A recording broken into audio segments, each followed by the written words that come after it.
श्री स्वामी समर्थ तुम्हा सर्वांचे आपल्या यूट्यूब चॅनलवरती मी अगदी मनापासून स्वागत करते।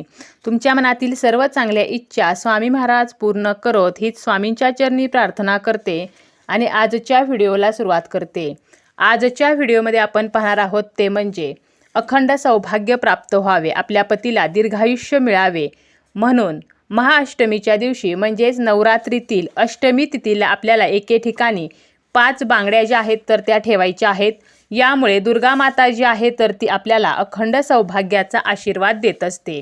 नवरात्रीमध्ये प्रत्येक दिवसालाच विशेष असे महत्त्व असते, परंतु या 9 दिवसांपैकी अष्टमीचा जो दिवस आहे तर तो अत्यंत खास मानला जातो।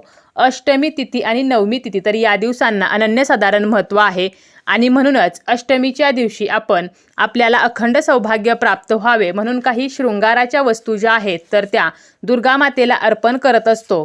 तर ह्या ज्या वस्तू आहेत तर त्या आपल्याला कशा अर्पण करायच्या आहेत, कधी अर्पण करायच्या आहेत, त्याचप्रमाणे आपल्याला दुर्गा मातेला आणि आपल्या कुलदेवीला कोणता नैवेद्य अर्पण करायचा आहे आणि अजून कोणते छोटे छोटे उपाय आपण या दिवशी करू शकतो, तर अशी संपूर्ण माहिती आपण आजच्या या व्हिडिओमध्ये पाहणार आहोत।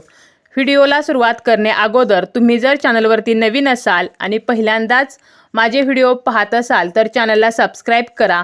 व्हिडिओ जर तुम्हाला माहितीपूर्ण वाटला तर व्हिडिओला लाईक करा। यंदा म्हणजे 2024 मध्ये अष्टमी तिथी आणि नवमी तिथी एकाच दिवशी आलेले आहेत। तर दुर्गाष्टमी कधी आहे तर 11 ऑक्टोबर 2024 ला ही तिथी जी आहे तर ती असणार आहे। या दिवशी शुक्रवार सुद्धा आहे। शुक्रवार आणि अष्टमी तिथी एकत्र आलेले आहेत। अष्टमी तिथी जी आहे तर ती प्रारंभ होत आहे 10 ऑक्टोबरला दुपारी 12:32 आणि समाप्ती होणार आहे 11 ऑक्टोबरला दुपारी 12:07।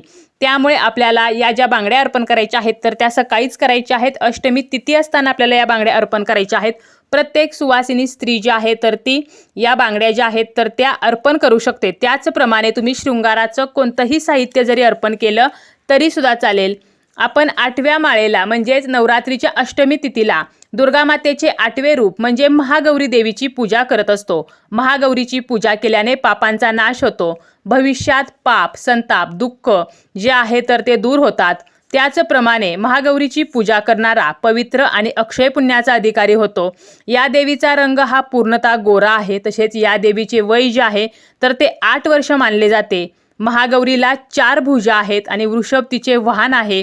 महागौरीची पूजा केल्यामुळे देवी जी आहे तर ती आपल्याला सौभाग्याचा आशीर्वाद देत असते, आपल्या सौभाग्याचे ती रक्षण करत असते।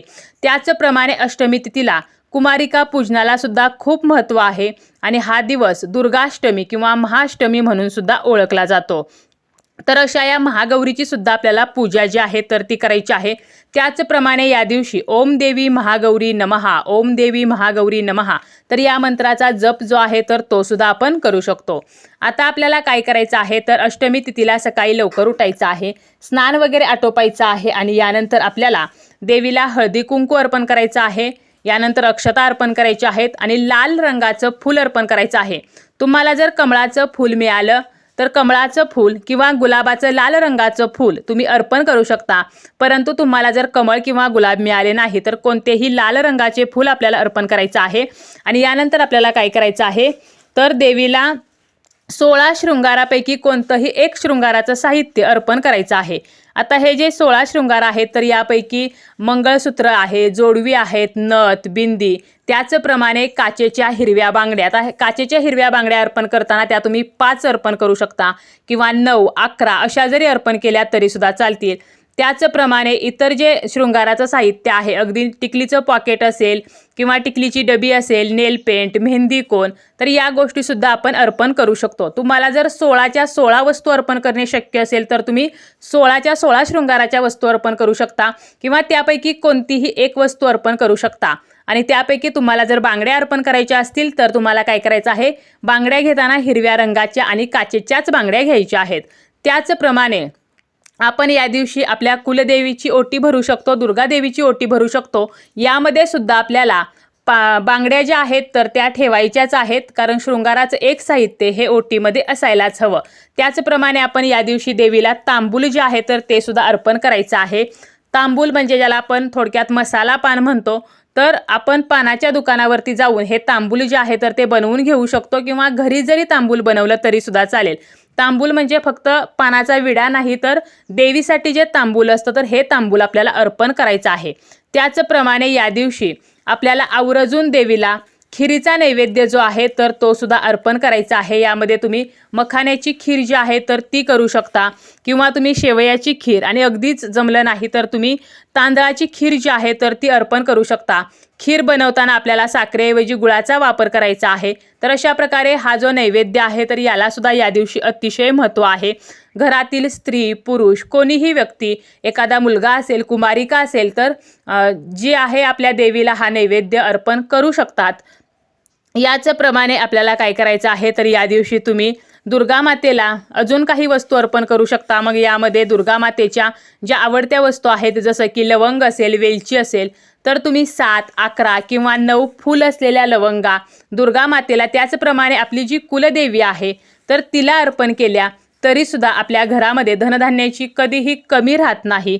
आपण दुर्गा मातेला या दिवशी आपल्याला नोकरी व्यवसायामध्ये यश मिळावे म्हणून काय करायचं आहे तर एक लाल रंगाचं कापड घ्यायचं आहे आणि त्यामध्ये बत्ताशे आणि नाणी बांधायची आहेत. मग तुम्ही 5 बत्ताशे घ्या, 9 घ्या, 11 घ्या, बत्ताशे आणि तेवढीच नाणी, 1 रुपयाचं नाणं घ्या किंवा 5 रुपयाचं घ्या, 2 रुपयाचं घ्या. तर ही नाणी बांधून आपल्याला काय करायचं आहे तर देवीला अर्पण करायची आहेत. यामुळे आपल्याला नोकरी व्यवसायामध्ये यश मिळत असते.